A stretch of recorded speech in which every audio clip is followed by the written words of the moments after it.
Constitution of India का part number 3 fundamental rights के बारे में बात करता है। ये तो हम सब लोग जानते ही हैं। आर्टिकल नंबर 15 तक ऑलरेडी हम लोगों ने कंप्लीट कर लिया था। आज हम लोग आगे बढ़ेंगे, आर्टिकल नंबर 16 को स्टडी करेंगे। दोस्तों, article number 16 basically equality of opportunity in matter of public employments के बारे में बात करता है।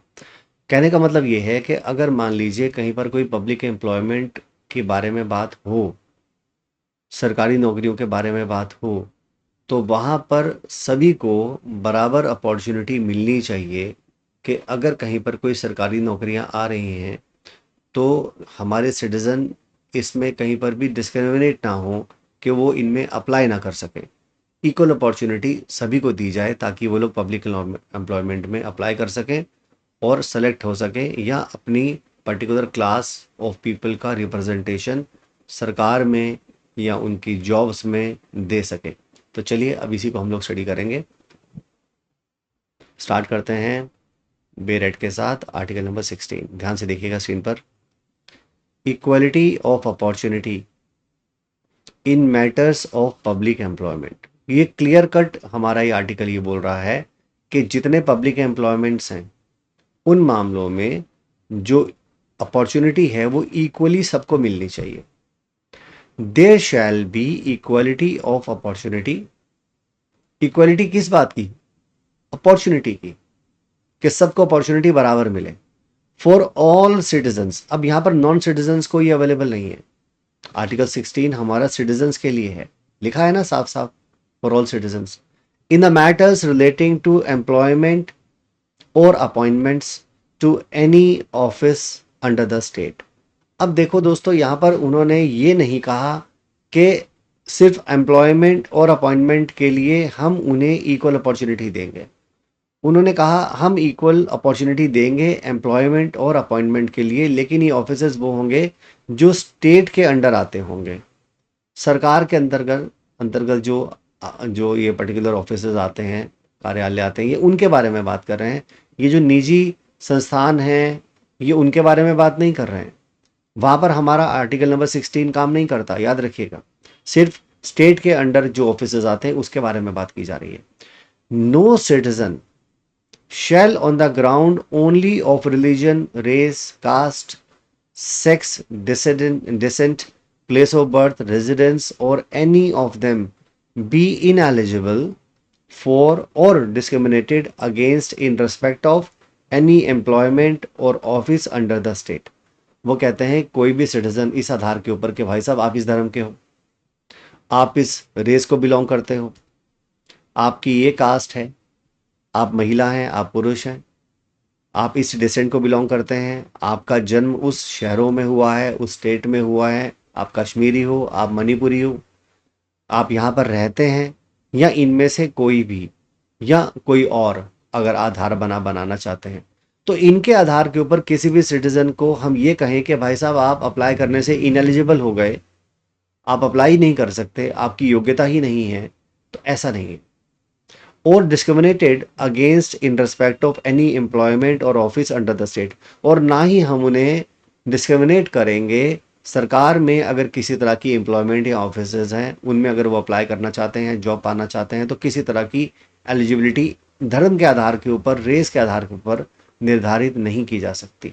और कोई अगर करता है तो फिर ये अनकॉन्स्टिट्यूशनल माना जाएगा। लेकिन दोस्तों इसका भी एक एक्सेप्शन है। फिलहाल तो मैं यहाँ पर उसके बारे में जिक्र नहीं करूँगा। जब मैं इसके केस लॉस के बारे में डिटेल में बात करूँगा तब मैं इस पर्टिकुलर प्रोविजन को डिस्कस करूँगा कि हाँ यार, कुछ सिचुएशन ऐसी हैं जहाँ धर्म के आधार पर भी हम ये कह सकते हैं कि ये पोस्ट इन लोगों के लिए है, दूसरे लोग इसमें अप्लाई नहीं कर सकते। अब आप सोच रहे सर ऐसा कैसे? थोड़ा सा सस्पेंस बरकरार रखते हैं, अभी आगे बढ़ेंगे तो फिर चीज़ों को देखेंगे। तो चलिए आगे बढ़ते हैं।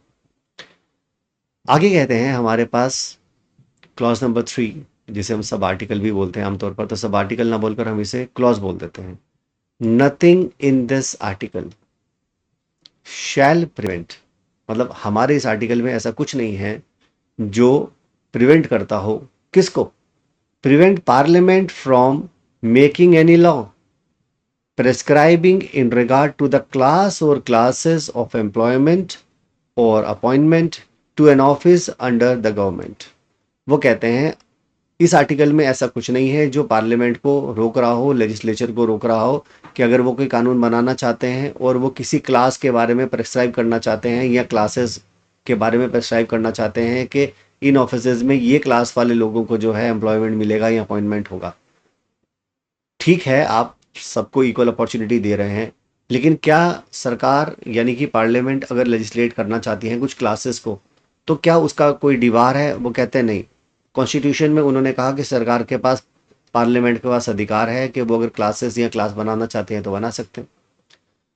और एनी लोकल और other authority with in a state और द यूनियन टेरिटरी। अब ये ऑफिसेज कहाँ होंगे? सरकार के ऑफिसेज हो सकते हैं, लोकल अथॉरिटी जैसे म्यूनसिपल कॉरपोरेशन, है ना, और या एमसीडी, ये सब चीज़ें। और अदर अथॉरिटीज़ या इसके अलावा कोई और अथॉरिटीज़ जैसे कि मान लो आपका डिस्ट्रिक्ट डेवलपमेंट अथॉरिटीज़ होते हैं, पॉल्यूशन बोर्ड है ना, इसी तरह से मान लो अगर रेलवे डिपार्टमेंट, कुछ भी कोई भी डिपार्टमेंट्स, चाहे वो यूटी का हो चाहे वो स्टेट का हो, वहाँ पर आप अगर कोई क्लास बनाना चाहते हैं तो बना सकते हैं।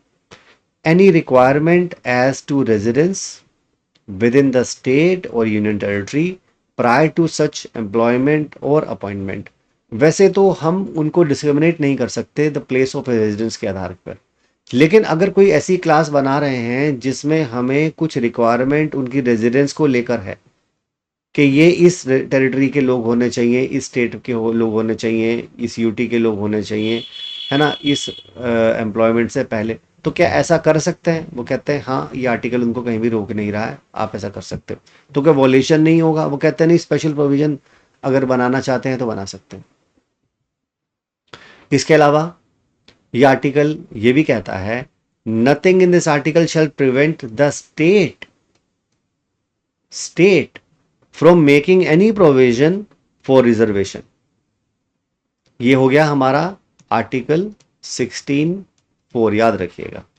और 16(4) पर्टिकुलरली किन प्रोविजंस के बारे में बात कर रहा है कि स्टेट अगर चाहे और कोई प्रोविजंस रिजर्वेशन के लिए बनाना चाहती है कि कोई बैकवर्ड क्लासेस हैं सिटीजन्स के, उनके ओपिनियन में उनको लगता है, सरकार को, उन स्टेट को लगता है कि यार ये लोग तो एडिक्वेटली सर्विसेज में स्टेट की जो नौकरियां हैं उनमें रिप्रेजेंट नहीं हो रहे हैं। मान लो एक वर्ग के लोग हैं, बैकवर्ड क्लास के लोग हैं, और ये सरकारी पोस्ट पर नहीं हैं, उस स्टेट में सरकारी पोस्ट पर ये लोग नहीं हैं, तो इन लोगों के लिए क्या कर सकते हैं? इनके लिए स्पेशल प्रोविजंस बनाई जा सकती हैं। ठीक है, चलिए आगे बढ़ते हैं। नेक्स्ट आते हैं 4A पर। यहां पर वो कहते हैं, nothing in this article shall prevent the state from making any provisions for reservation in the matter of promotion. देखो, अब यहां पर दो बातें हैं। एक तो हमारे पास ये आर्टिकल नंबर 16 का क्लॉज नंबर 4 है, यह तो बात कर रहा है पर्टिकुलरली रिजर्वेशन के बारे में कि भाई रिजर्वेशन के प्रावधान बनाए जा सकते हैं।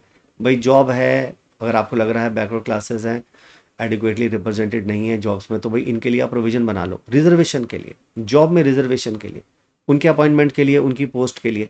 लेकिन अगर मान लो कोई आदमी ऑलरेडी जॉब में है, अब उन्हें क्या करना है? आगे प्रमोशन देना है, तो क्या प्रमोशन में भी रिजर्वेशन दिया जाएगा? भाई पहले आपने जॉब तो दे दी, आपने ये माना कि भाई ये आदमी एडिक्वेटली रिप्रेजेंटेड नहीं था, तो इनको जॉब के लिए आप अरेंजमेंट बनाओ, रिजर्वेशन के आधार के ऊपर इनको कम से कम नौकरियां तो मिलें। नौकरी मिल गई। अब आप ये चाह रहे हैं कि भाई चलो ऐसा ना हो यार, एक फॉर्मेलिटी पूरी करके नौकरी तो दे दी लेकिन इन्हें प्रमोशन नहीं मिल रहा। अब ये अपने ऑफिसेज में ही दबे कुचले हैं, वहां पर इनको प्रमोशन नहीं मिल रहा। उनके कैलिबर के हिसाब से उनको कह रहे हैं कि भाई तुम्हारा तो मार्क्स वार्क्स कम था, परफॉर्मेंस उतना अच्छा नहीं है, भाई हम तुम्हें प्रमोशन नहीं दे रहे। अब यहाँ पर क्या होगा? अब फिर से डिस्क्रिमिनेशन चालू हो जाएगा। तो कहने लगे एक काम करो भाई, इनको प्रमोशन में और कॉन्सिक्वेंशियल सीनियोरिटी में, इनमें भी रिजर्वेशन दो, यहाँ पर भी उन्हें सीनियोरिटी दो, उनको ऊंचे पद पर बिठाओ। आप कहेंगे सर कॉम्पिटेंसी हो ना हो, मैं उन पॉइंट्स पर मैं नहीं जाना चाहता। मेरा जो आर्टिकल सामने बोल रहा है मैं तो सिर्फ उसी के बारे में डिस्कस कर रहा हूँ। ये बहस की बातें हैं, बाद में करते रहेंगे। Nothing in this article shall prevent the state from making any provision for reservation in the matter of the promotion. सरकार को आप रोक नहीं सकते और ना ये आर्टिकल रोक रहा है कि अगर वो कोई स्पेशल प्रोविजन प्रमोशन के लिए, रिजर्वेशन के लिए, कॉन्सिक्वेंशन सीनियरिटी के रिजर्वेशन के लिए बनाना चाहती है, अगर किसी पर्टिकुलर क्लास के लिए, क्लासेस के लिए, मान लो स्टेट में कोई पोस्ट वगैरह हैं सर्विसेज के लिए, उनके लिए अगर बनाना चाहते हैं बना सकते हैं। इवन वो कहते हैं एस सी और एस टीज के लिए बनाना चाहते हैं बना सकते हैं। Which in opinion of the state are not adequately represented in the service under the state. State में अगर वो लोग एस सी और एस टीज अपॉइंटमेंट भी हो गए लेकिन प्रमोट नहीं हो रहे हैं, तो उनको वो कहते हैं ठीक है यार, इनको फिर रिजर्वेशन प्रमोशन में भी दो और कॉन्सिक्वेंशियल सीनियरिटी में भी दो। चलिए दोस्तों आगे बढ़ते हैं। नेक्स्ट आते हैं 4B पर। Nothing in this article shall prevent the state from considering any unfilled vacancy of the year. अच्छा, आप लोगों ने एक चीज नोटिस की होगी, छत्तीसगढ़ और एमपी स्पेशली, और काफी हद तक गुजरात और महाराष्ट्र वगैरह को भी देखोगे, तो यहां पर एचजीएस की वैकेंसीज हर बार अनफिल्ड रह रही हैं। उन्हें एक भी सुटेबल कैंडिडेट ही नहीं मिल रहा। अब ये कैंडिडेट मिल क्यों नहीं रहा? अभी बहरहाल मैं उस डिस्कशन को फिलहाल अभी यहाँ पर नहीं इनिशिएट कर रहा हूँ, क्योंकि फिर लेक्चर में हमारे पास हम डाइवर्ट हो जाओगे अपने टॉपिक से। अब सीट्स खाली रह रही हैं, जनरल की भी खाली रह गई, ओबीसी की भी रह गई, एसटी की भी रह गई, एससी की भी रह गई। मान लो 50 पोस्ट थे, 50 की 50 खाली रह गई या कुछ खाली रह गई। अगले साल फिर लोग रिटायर होंगे, फिर वैकेंसीज क्रिएट होंगी। अब उनमें क्या करेंगे? पिछली तो भरी नहीं, अगली और आ गई, तब उनका क्या करें? वो कहते हैं अगर कोई अनफिल्ड वैकेंसी किसी साल की रह गई, which are reserved for being filled up in that year, जो कि एक्चुअल में उस साल भरनी चाहिए थी, भरी नहीं, in accordance with any provision for reservation made under clause number 4 और clause number 4A। 4 में तो रिजर्वेशन आपने दिया और 4A में आपने जो रिजर्वेशन के आधार पर जॉब दी थी, उसमें प्रमोशन में भी अभी भी अनफिल्ड रह गई चीजें। तब वो कहते हैं, मैंने रेड कलर से यहां पर इसे हाईलाइट किया हुआ है ताकि आपको पता चले कि बेसिकली यहां पर अलग क्या है। तो वहां पर क्या होगा, वो कहते हैं एज अ सेपरेट क्लास और vacancies to be filled up in any succeeding year और ईयर्स। तब आप एक सेपरेट क्लास बना सकते हो, एक सेपरेट क्लास बना सकते हो वैकेंसीज की, और उनको सक्सीडिंग ईयर में या सक्सीडिंग ईयर्स में फिलअप कर सकते हो। आप लोगों ने नॉर्मली देखा होगा कि कई बार लिखा होता है special drive for recruitment for एससीज and STs, special drive of recruitment for एससीज एंड एसटीज या ओबीसीज। ये स्पेशल ड्राइव है, एक क्लास बना ली है आप लोगों ने कि भाई सिर्फ इन्हीं को ही फिल कर रहे हैं हम बाकियों को नहीं ले रहे, बाकियों को नहीं ले रहे। पुरानी वाली भी जितनी थी वो हम यहां पर कंसिडर कर रहे हैं। And such laws, I am sorry, and such class of vacancies shall not be considered together with the vacancies of the year. अब होता क्या, होता ये, देखो स्क्रीन पर देखो कि मान लो मेरे पास 10 वैकेंसीज थी टोटल। अब इस 10 वैकेंसीज में हम ये जानते हैं कि 50% से ज्यादा रिजर्वेशन नहीं हो सकता, यानी कि 5 वैकेंसीज इसका मतलब रिजर्व्ड हो गई,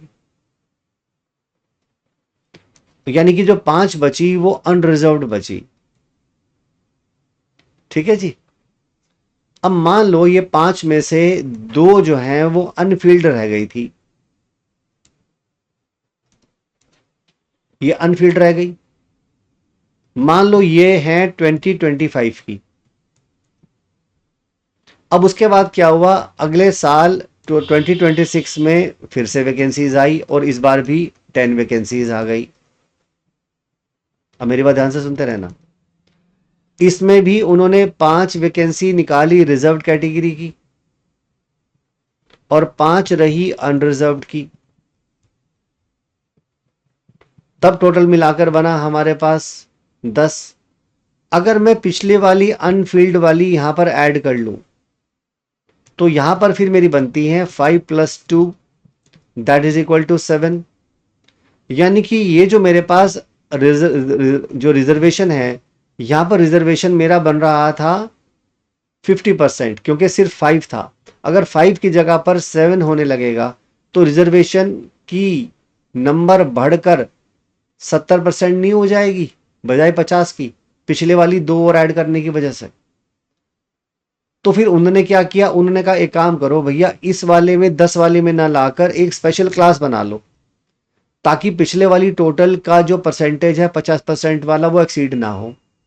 इसी वजह से उन्होंने ये कहा, a separate class of vacancies to be filled up in any succeeding year और years, and such class of vacancies shall not be considered together with the vacancy of the year.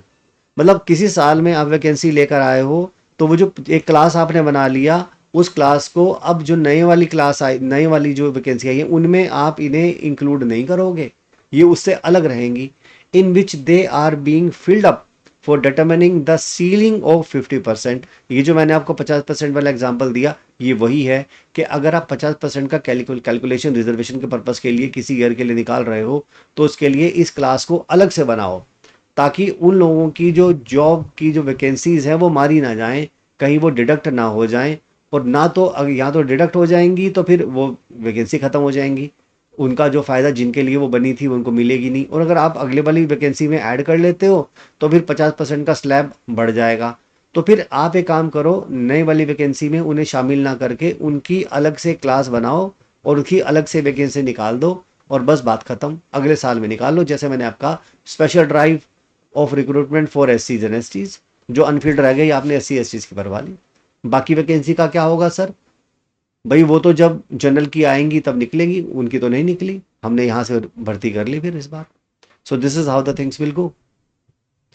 ठीक है, चलिए आगे बढ़ते हैं। नेक्स्ट है हमारे पास clause number 5, nothing in this article shall affect the operation of any law. मतलब यहां पर हमारे आर्टिकल में ऐसा कुछ नहीं है जो किसी कानून के ऑपरेशन को प्रभावित करता हो, which provides that the incumbent of an office in connection with the affairs of any religion or denomination, institution, or any member of the government body thereof shall be a person professing a particular religion or belonging to the particular denomination। मैंने थोड़ी देर पहले ही आपसे कहा था कि क्या हम धर्म के आधार के ऊपर या एक पर्टिकुलर डिनोमिनेशन को कोई व्यक्ति बिलोंग करता है, हम सिर्फ ये बोलें कि हमें तो उस पोस्ट पर उसी धर्म का ही व्यक्ति चाहिए? क्या ऐसा हो सकता है? हाँ। तो सर ये डिस्क्रिमिनेशन नहीं होगा? नहीं, डिस्क्रिमिनेशन नहीं होगा। कैसे? अगर आप मिलिट्री में जाओ तो वहां पर आप एक चीज पाओगे, वहां पर ये लोग प्रीस्ट को भी रिक्रूट करते हैं, प्रीस्ट्स को भी रिक्रूट करते हैं। ये प्रीस्ट्स जो हैं उनकी रिलीजन के आधार पर होते हैं। जैसे हिंदू प्रीस्ट, पुजारी, उन्होंने देखेंगे इसका धर्म हिंदू होना चाहिए और इसने एजुकेशन इतनी ले रखी हो, पंडिताई में जो भी संस्कृत वंस्कृत महाविद्यालय से किया हुआ है वो क्या होना चाहिए। इसी तरह से इस्लाम को लेकर उसके पास कोई एजुकेशन होनी चाहिए, इसमें कोई मौलाना या कोई भी ऐसा व्यक्ति जिसको इसके बारे में जानकारी हो, एजुकेशनल एजुकेटेड हो, जो इस्लाम को बिलोंग करता हो। ऐसे ही क्रिश्चियनिटी को लेकर भी चर्च के लिए भी हो सकते हैं। तो अगर कोई आदमी बोले कि साहब मंदिर के लिए पोस्ट निकली है, तो वो कहता है मैं इस्लाम को बिलोंग करता हूँ, सब लोग बराबर हैं, मैं भी इस पोस्ट पे अप्लाई करूंगा, तो मुझे रोक नहीं सकते, मेरा फंडामेंटल राइट है इस जॉब में अप्लाई करने के लिए। क्या वो कर सकता है? वो कहते हैं नहीं कर सकता। यहाँ पर एक रिलीजन की पर्टिकुलर रिक्वायरमेंट है भाई साहब, उसके हिसाब से ही आप रिक्रूटमेंट करोगे, दूसरे बंदे को नहीं लोगे। तो वो डिपेंड करता है। तो सर ये क्या सिर्फ मिलिट्री में अप्लाई होता है? अरे नहीं, वो तो मैंने सिर्फ एक एग्जाम्पल आपको दिया है। अब मान लो हमारा ये वैष्णो देवी श्राइन बोर्ड बना हुआ है, अगर मान लो व्यक्ति ये कहता है कि साहब मैं इस जॉब में आना चाहता हूँ, मैं मंदिर में जो है किसी पद पर आना चाहता हूँ, और मान लीजिए वहाँ पर कोई क्रिश्चियन को नहीं अपॉइंट कर सकते, या मुस्लिम को नहीं कर सकते, या कोई जीव को नहीं कर सकते, वहाँ पर हिंदू ही होना चाहिए, तो ठीक है, उसमें कुछ गलत नहीं है। इसी तरह से मान लीजिए कोई ऐसा मस्जिद है और वहाँ पर पंडित बोले कि मैं जाकर वहाँ पर इमाम बनूंगा, जॉब निकली है मैं अप्लाई करूंगा, तो हो सकता है इस्लाम के हिसाब से उनकी भावनाएं आ तो रही हो, वो नहीं चाहते होंगे। तो वहाँ पर ऐसा नहीं है कि आप हर जगह पर अपनी इक्वालिटी अप्लाई करोगे। देखो फंडामेंटल राइट्स हमारे एग्जम्पशंस के साथ आते हैं दोस्तों, ये कभी भी अपने आप में एब्सोल्यूट नहीं होते। तो आपको स्पेशली एग्जम्पशंस के बारे में तो पता होना ही चाहिए कि ये क्यों है और क्यों नहीं है। ठीक है। अब हमारे पास बाकी कुछ और टॉपिक्स हैं जिसमें हम बड़े इंपॉर्टेंट जो केस लॉज हैं उनको गो थ्रू करेंगे। इन्हें हम टॉपिक वाइज हमने कैटेगराइज किया हुआ है। जैसे जैसे हम आगे बढ़ेंगे टॉपिक वाइज, जैसे कि इस समय हमारे पास एक foundational equality and scope of article number 16 से रिलेटेड कुछ इंपॉर्टेंट केस लॉज हैं, है ना, जैसे यहाँ पर ये मैंशनड है। आज हमारे पास समय नहीं बचा हुआ है, इसे हम अपने नेक्स्ट सेशन में कवर करेंगे। तो फिलहाल के लिए दोस्तों सेशन को ही रोक लेते हैं। Thank you so much.